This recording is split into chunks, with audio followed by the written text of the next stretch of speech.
These are a big 2 slides, and it's a massive advanced organizer for understanding how to use the core principles of learning as design heuristics. So first of all, let's put it in context. If you look at the inverted pyramid, the knowledge funnel from Martin, who come up with the design thinking stuff for part of that, you'll notice that at the top there is something called mystery, and this is about us not knowing really how to do something or why something happens. And the case of AIDS in the 1980s, I think it was a great example. People were dying, nobody had any idea what was causing it. AIDS was a total mystery. Then someone discovered it was caused by the HIV virus, and over the last couple of decades we've increasingly been able to manage and control the disease but not cure it. So it's now in the heuristic stage. We know a lot about it and we can treat it in many ways. But at the very bottom is when things are algorithmic, and that means we know everything and have total control over it. And we often refer to as computer programming and mathematics as algorithmic because it is totally factual. So what we're saying here is these cognitive scientific principles, an example being the core principles of learning, are essentially heuristic. And what that means is that we now know a lot about how the brain works and learning, but we don't know everything, and we're dealing with human beings who are never going to be algorithmic. At the end of the day, people have different personalities. So whilst some things will work most of the time, it's never going to work all the time with all the people under all conditions.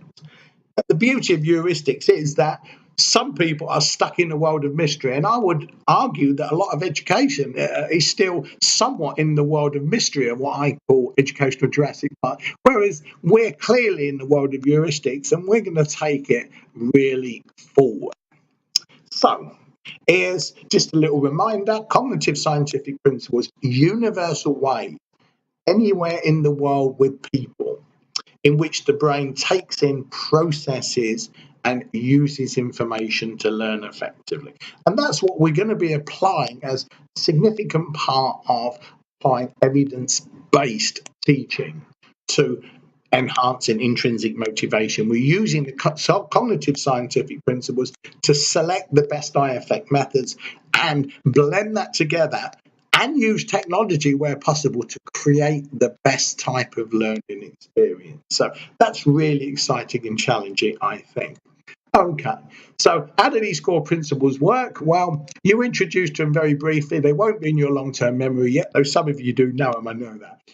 Okay. Each of these principles will, if done properly with the right strategy, contextualized to the student group, positively impact the learning experience. But here's the beauty of it: they work as a dynamic system. Like a very effective team is more than the sum of its parts, so is the thoughtful and appropriate blending of these core principles in the learning design, mutually supporting, interdependent, potentially highly synergetic. So it's a Russian doll concept. And here's a lovely quote. I think it really captures everything by Stigler and Ibert, that teaching is a system. And it's not just a loose mixture of individual features. It works like a machine. So more we can create learning experiences that blend together IFX strategies underpinned by core principles of learning with a powerful teaching style that's very expressive, builds rapport with students, and we can utilize technologies where they enhance aspects of the learning process. That's the gold standard of teaching. If we can do it, we are the Roger Federer, the Serena Williams of teaching.